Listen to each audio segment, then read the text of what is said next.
চট্টগ্রামে কয়েক দফায় উদ্ধার হওয়া ৪৫,০০০ ইউনিফর্ম নিয়ে সন্দেহ বাড়ছে। পুলিশ প্রাথমিকভাবে এই পোশাক পাহাড়ের সশস্ত্র সংগঠন কুকি চিন ন্যাশনাল ফ্রন্ট বা কেএনএফ এর দাবি করলেও এ নিয়ে নানা প্রশ্ন উঠেছে।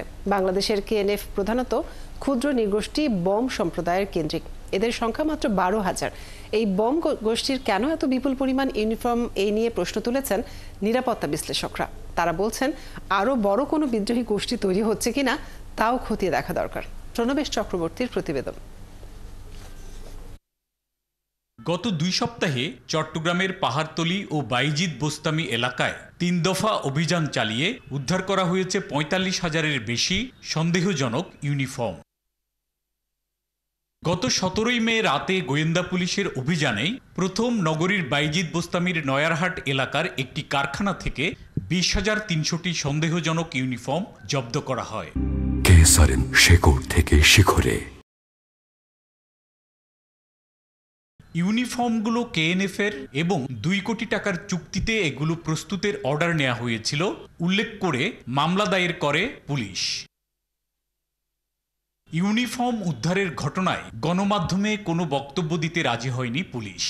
আর পোশাক কারখানার শ্রমিকদের দাবি এগুলো সশস্ত্র কোনো বিদ্রোহী গোষ্ঠীর কিনা তা তাদের জানার কথা নয়। ওনারা আমাদের এমডি স্যারকে বলছে যে এটা হচ্ছে যে আমেরিকান এক আনসারের পোশাক, এটা বাইরের অর্ডার, আপনাদেরকে আমরা এত পিস অর্ডার দেবো, আপনারা কি করতে পারবেন। কাজ দেওয়ার পর আমরা যথেষ্ট সিলেছিও, ১৫-১৬,০০০ ১৭,০০০ সিলেছি আমরা, কিন্তু ওরা আমাদেরকে মালও নেয় নাই, টাকাও দেয় নাই। পেমেন্ট পাই না, সেজন্য আমরা নিজেরাই অফ করে দিয়েছি। অফ করে এগুলো আমরা আউটসাইড এখানে রাখিয়ে দিয়েছি। নিরাপত্তা বিশ্লেষকরা বলছেন বাংলাদেশের পার্বত্য অঞ্চলে কুকি চিন ন্যাশনাল ফ্রন্ট প্রধানত বম সম্প্রদায় কেন্দ্রিক। নারী পুরুষ সব মিলে এ সম্প্রদায়ের সংখ্যা ১২,০০০।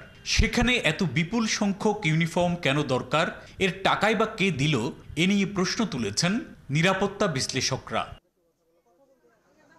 পার্বত্য এলাকার ভূ রাজনৈতিক গুরুত্ব মাথায় রেখে কেএনএফ ছাড়াও শক্তি সামর্থ্যে বড় অন্য কোনো সশস্ত্র গোষ্ঠীর সংশ্লিষ্টতা এখানে আছে কিনা তাও খতিয়ে দেখার সময় এসেছে বলেন নিরাপত্তা বিশ্লেষক অবসরপ্রাপ্ত মেজর এমদাদুল ইসলাম। শুধুমাত্র কেএনএ বা কুকি ন্যাশনাল আর্মির দিকে মনোযোগ না দিয়ে আমাদের এই অন্যান্য যারা এখানে সন্ত্রাসী বা যেখানে ইনসার্জেন্ট গ্রুপ আছে তাদের দিকে এখন নজর দেওয়ার সময় এসেছে। সন্দেহজনক ইউনিফর্ম উদ্ধারের ঘটনায় পোশাক কারখানাটির মালিক সহ ৩ জনকে গ্রেপ্তার করেছে পুলিশ।